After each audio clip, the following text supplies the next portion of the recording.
মানস সরোবর আমাকে অনন্তের স্বাদ দিয়েছিল, আর আজ জমদার আমাকে নশ্বরতার মুখোমুখি দাঁড় করাচ্ছে। কিন্তু জীবন তো কেবল আলোর উৎসব নয়, জীবন মানে অন্ধকারের সাথেও পরিচয়। আজ আমি দাঁড়িয়ে আছি সেই মহাকালের আঙিনায়, যাকে আমরা চিনি জমদার নামে। দার্চেন থেকে এখানে আসার পথটা যেন পৃথিবীর কোনো সাধারণ পথ নয়, এ এক অদ্ভুত রূপান্তর। এক পাশে আমাদের চেনা মায়ার জগৎ, আর অন্য পাশে সেই অজানার আহ্বান, যেখানে জীবন আর মৃত্যুর মাঝখানের দেওয়ালটা কাঁচের মতো স্বচ্ছ আর ভীষণ পাতলা হয়ে যায়। মানস সরোবরের সেই রুদ্ধশ্বাস রাতে ব্রহ্ম মুহূর্তের ওই অলৌকিক আলো দেখার পর আমার মনে যে তীব্র আলোড়ন তৈরি হয়েছিল,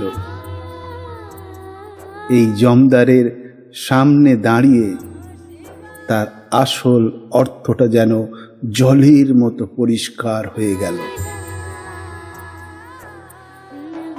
শাস্ত্রে বলে, পরমেশ্বরের কৃপা পাওয়ার আগে কাল বা সময়ের কাছে হিসেব চোকাতে হয় আগে। প্রথম পর্বে আমি যে অনন্তের আলো দেখেছিলাম, এই জমদার যেন তার ঠিক উল্টো পিঠ, অর্থাৎ মহাকালের সেই অন্ধকার দিক, যা আমার মনে করিয়ে দেয় আমি কতটা নশ্বর। আচ্ছা বলুন তো, কেন আমাদের সনাতন প্রথায় মৃতদেহকে দক্ষিণমুখী করে শোয়ানো হয়? এই নির্জন উপত্যকায় দাঁড়িয়ে আমি যেন তার এক গভীর প্রতীকী উত্তর খুঁজে পেলাম। উত্তর দিকে দাঁড়িয়ে আছে স্বয়ং পরমেশ্বর তার মহাকৈলাস রূপ নিয়ে, আর দক্ষিণে যমরাজের সেই অমোঘ দুয়ার। জীবনের শেষ হিসেব নিকেশ না চুকিয়ে কি সত্যি শিবলোকে পৌঁছানো যায়? আজ আমি জীবিত অবস্থাতেই সেই দক্ষিণ দুয়ারের চৌকাঠে দাঁড়িয়ে, একদিকে সৃষ্টির আনন্দ আর অন্যদিকে মহাপ্রস্থানের নীরব গাম্ভীর্য। এখানে বাতাস শুধু বয়ে যায় না, মনে হয় সে মহাকালের গোপন বার্তা ফিসফিস করে শুনিয়ে যায়।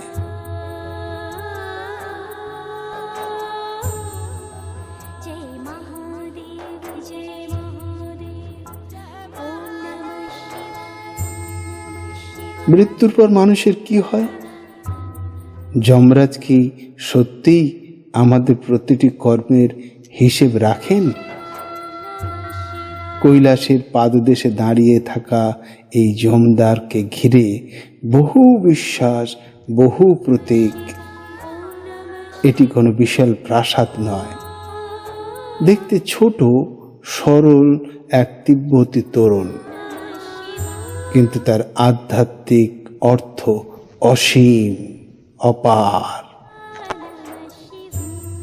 বিশ্বাস করা হয় এই দ্বার পার হওয়ার আগে মানুষকে তার পুরনো পরিচয়, অহংকার, জাগতিক মায়া সব এই চৌকাঠে রেখে যেতে হয়।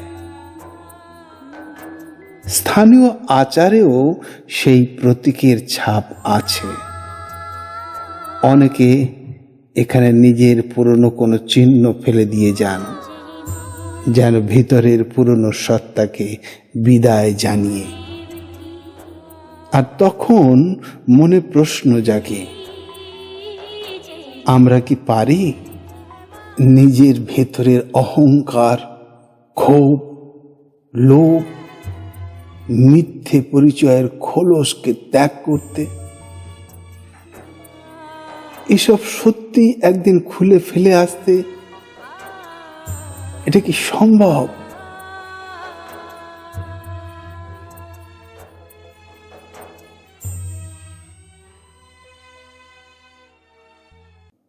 কিন্তু জমদারের সামনে এসে যে অভিজ্ঞতা আমার হয়েছিল তার জন্য আমি মোটেও প্রস্তুত ছিলাম না।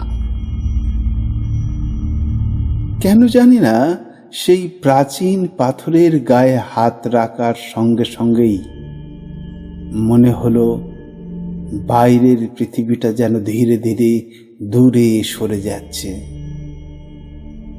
বাতাস আছে, ঘণ্টার ধ্বনি আছে, মানুষের উপস্থিতিও আছে, তবু যেন সব শব্দ একে একে স্তব্ধ হয়ে গেল। আর আমি যেন হঠাৎ নিজের ভিতরে ঢুকে পড়লাম। যেমন ধ্যানের মাধ্যমে আমরা শ্বাসকে দেখি, শ্বাসের আসা যাওয়া শুধু অবজার্ভ করি, তারপর ধীরে ধীরে মনের ভিতরে প্রবেশ করি, ঠিক তেমনি মনে হচ্ছিল আমি আর আমার মন এক জিনিস নই। আমি যেন আলাদা হয়ে দাঁড়িয়ে আছি, আর আমার সামনে আমার মনটা খুলে যাচ্ছে এক অদ্ভুত গুহার মতো। আমি তাকিয়ে দেখছি সে কোথায় ছুটছে, কি ভাবছে, কি লুকিয়ে রেখেছে এতদিন। আর তখনই এক এক করে উঠে আসতে লাগলো সব জীবনের যত অহংকার, যে কথাগুলো বলা উচিত ছিল অথচ বলতে পারেনি সেই সব কথা, যে দায়িত্বগুলো এড়িয়ে গিয়েছিলাম, যে মানুষদের কষ্ট দিয়েছি জেনে না জেনে, স্মৃতিগুলো এমনভাবে ফিরে আসছিল যেন কেউ আমার মনের বহু পুরনো দরজাগুলো এক এক করে খুলে দিচ্ছে। চারপাশে উঠছিল প্রার্থনা পতাকা, কিন্তু সেই মুহূর্তে ওগুলো আর শুধু পতাকা মনে হয়নি, মনে হচ্ছিল অসংখ্য অজানা আত্মার নীরব প্রার্থনা বাতাসে ভেসে বেড়াচ্ছে। জমদারের ভেতরে ঝুলছিল সেই প্রাচীন ঘণ্টা, প্রতি ধ্বনিতে মনে হচ্ছিল সময়ের বুকের ভিতরে কেউ ধীরে ধীরে আঘাত করছে। আর সেই অতিকায় ইয়াকের সিং স্থানীয়দের কাছে হয়তো পবিত্র প্রতীক, কিন্তু আমার চোখে ওটা যেন যমরাজের দুটি উদ্যত খড়গ, যেন আমার ভিতরে লুকিয়ে থাকা প্রতিটি মিথ্যে, প্রতিটি অহংকার, প্রতিটি আত্মপ্রবঞ্চনাকে চিরে ফেলে ফালা ফালা করে দিচ্ছে। আর তখন মনে হচ্ছিল কেউ কানে কানে বলছে, ও হে পথিক, বাইরের পৃথিবীতে তুমি অনেক পথ হেঁটেছ, এবার নিজের ভিতরের পথটা হাঁটবে। তারপর কেন জানি না মনে হলো আমি যেন সেই অদৃশ্য আহ্বান মেনেই হাঁটতে শুরু করে দিয়েছি। কিন্তু সেটা বাইরের কোনো পথ নয়, আমি হাঁটছি আমার নিজের ভিতরে এক অদ্ভুত, এক অচেনা পথ। ঠিক যেন কোনো প্রাচীন গুহার গভীরে ঢুকে পড়েছি। যত এগোচ্ছি তত চারপাশে আলো কমে আসছে, তবু আমি থামতে পারছি না। বরং মনে হচ্ছিল আমাকে যেন প্রচন্ড গতিতে টেনে নিয়ে যাওয়া হচ্ছিল আরো গভীরে, ঠিক যেন কোনো টাইম মেশিনে চেপে বহু জন্ম পিছনে ফিরে গেছি। আর তখন চারপাশের গুহার দেয়ালে একের পর এক ছবি ভেসে উঠতে লাগলো, চলমান ছবি। কিন্তু সেগুলো কোনো অপরিচিত কাহিনী নয়, সবই আমারই জীবনের দৃশ্য। আমার অহংকার, আমার অজ্ঞতা, আমার প্রতিশ্রুতি ভঙ্গের ছবি।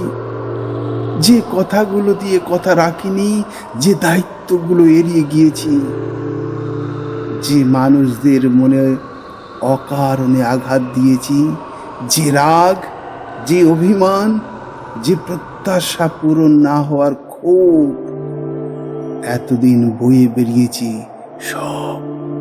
সেই সব একটার পর একটা নিষ্ঠুর ভাবে আমি শুধু দেখছিলাম। আর যত দেখছিলাম তত নিজের প্রতি এক অদ্ভুত বিতৃষ্ণা জন্ম নিচ্ছিল। মনে হচ্ছিল আমি কি করেছি? এই দুর্লভ মানব জন্ম পেয়েও আমি কি সত্যিই বেঁচেছি, নাকি শুধু নিজের আশা আকাঙ্ক্ষা, অহংকার আর অজ্ঞতার জালে নিজেকে জড়িয়ে দিন কাটিয়েছি? সেখানে প্রশ্ন ছিল না, প্রশ্ন ছিল আমি কি অর্জন করেছি? আমি কি নিজে কখনো নিজেকে চিনেছি?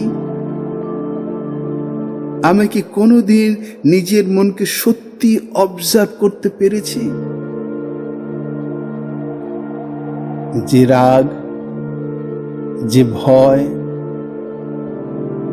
যে অভিমানকে এতদিন আমি বলে ধরে রেখেছি,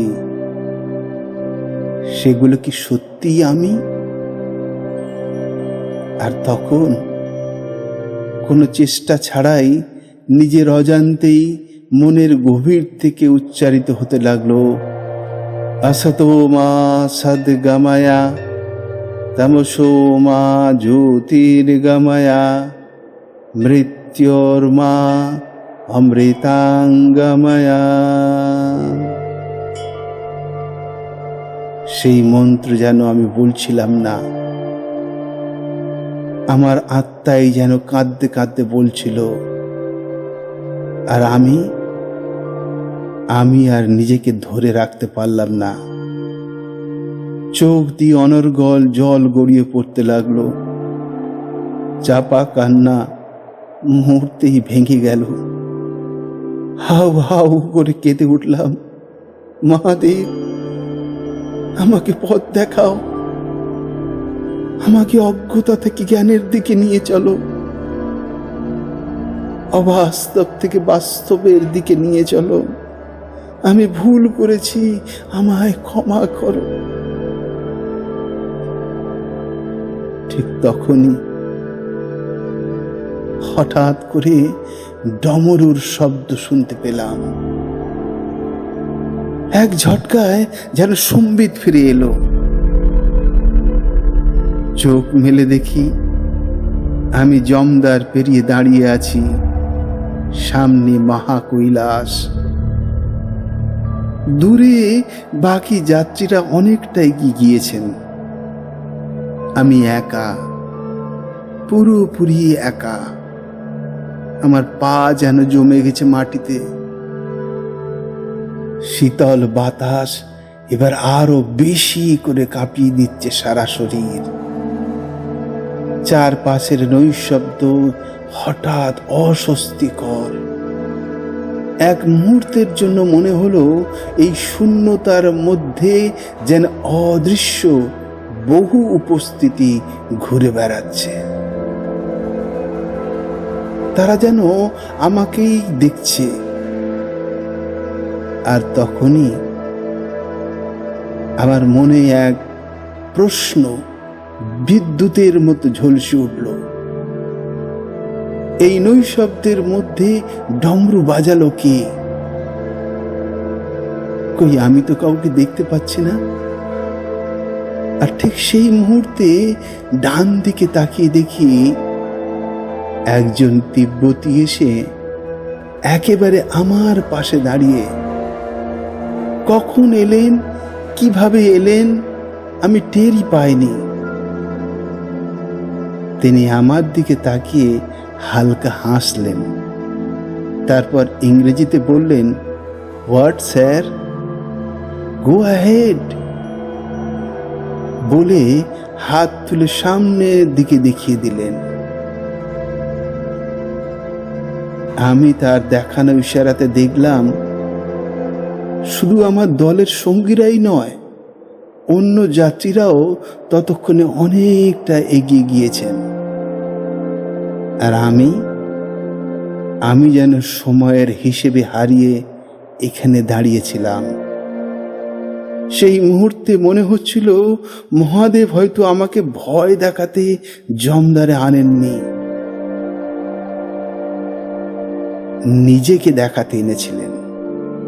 আমার ভিতরের আমার নিজস্বকে দেখাতে এনেছিলেন যে দেখো তুমি কি, তুমি কি করেছো, আর কি করতে চাইছো, আর কেন এখানে এসেছো। এই কথা যখন ভাবছি সারা শরীর তখন যেন থর থর করে কাঁপছে। ওই শীতল বাতাস হাড় কাঁপিয়ে দিচ্ছে। তখন আর এক মুহূর্ত দাঁড়াইনি। কাঁপা শরীর, ভারী মন আর এক অদ্ভুত নীরবতা বুকে নিয়ে দ্রুত পা বাড়ালাম কৈলাস পরিক্রমার পথে। আর আজও চোখ বন্ধ করলে আমি যেন শুনতে পাই সেই ডমরুর শব্দ। আর মাঝে মাঝে খোলা আকাশের দিকে তাকালে চোখের সামনে ভেসে ওঠে সেই শ্বেত শুভ্র মহাকৈলাস।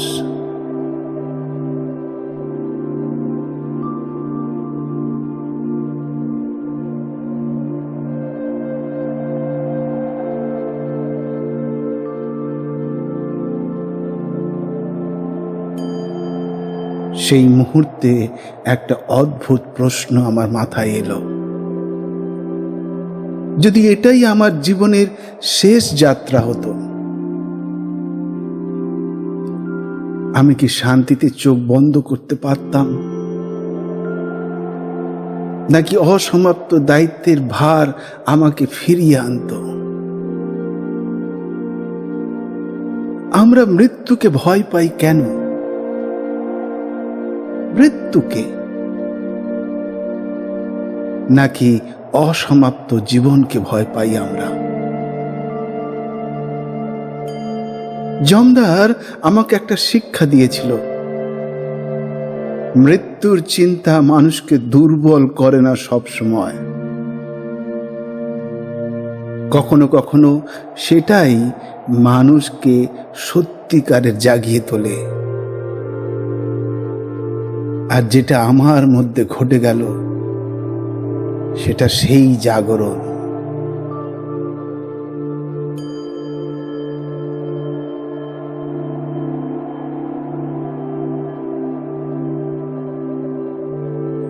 জমদারের এই ধূসর সীমানা পেরিয়ে আমরা এখন সত্যি মহাদেবের পথে। আসুন আমার সঙ্গে আপনারাও তৈরি হয়ে নিন, কারণ আগামী পর্বে শুরু হচ্ছে সেই প্রকৃত পরিক্রমা, মহাদেবের খাস তালুকে প্রবেশের যাত্রা, কৈলাস পরিক্রমা।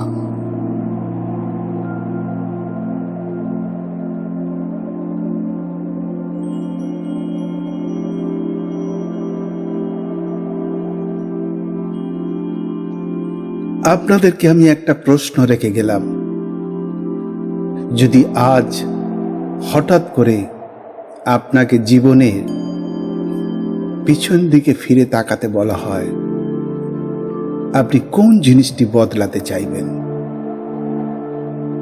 কমেন্টে অবশ্যই লিখবেন, আমি পড়ব। আর কৈলাস ডায়েরির এই আধ্যাত্মিক যাত্রায় সঙ্গে থাকতে চ্যানেলটিকে সাবস্ক্রাইব করে পাশে থাকুন, কারণ সামনে পথ আরো কঠিন, আরো গভীর, আর হয়তো আরো রহস্যময়। সবাই ভালো থাকবেন। ওম নমঃ শিবায়। হর হর মহাদেব।